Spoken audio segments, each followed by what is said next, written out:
cet échange que j'avais eu avec un de mes oncles, parce qu'il était en train de me voir dessiner et il m'avait dit « Qu'est-ce que tu veux faire plus tard ?» Je lui ai répondu « Je veux être heureux ».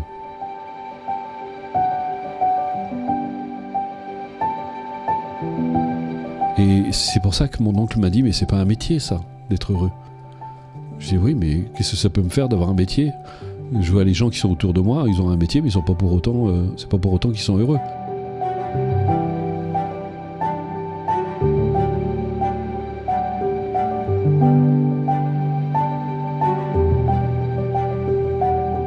J'en ai fait le titre de mon tout dernier livre qui disait « Vous ne pouvez désirer une chose et cultiver son contraire. » On ne peut pas aspirer d'un côté au bonheur et cultiver tout ce qui va finalement à l'encontre du bonheur. Mais qu'est-ce qui crée finalement ce bonheur ?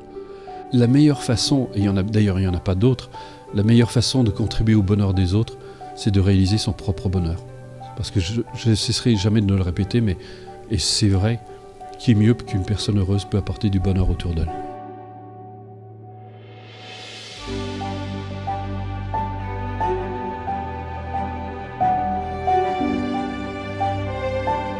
Et j'en ai fréquenté toute ma vie. Pour moi, ça a été un repère extraordinaire. C'était de voir tous ces sages que j'ai eu le bonheur de rencontrer et de me dire finalement, ils ont l'air tellement en paix, tellement heureux.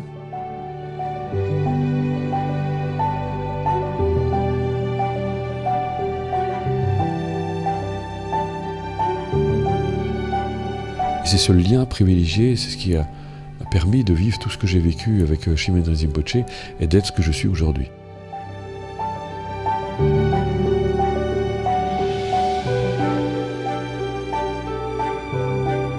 Et ça vous tire justement vers autre chose. Et c'est pour ça qu'on crée ces retraites, c'est pour donner un contraste, pour vous montrer que vous pouvez vraiment vivre autre chose et autrement, et que vous n'êtes pas obligé de subir tout ce que vous subissez. Vous apprenez à vous respecter, à vous aimer, à prendre soin de vous, et en prenant soin de vous, vous apprenez à prendre soin des autres. Et donc tout le monde, justement, a le pouvoir de créer le bonheur.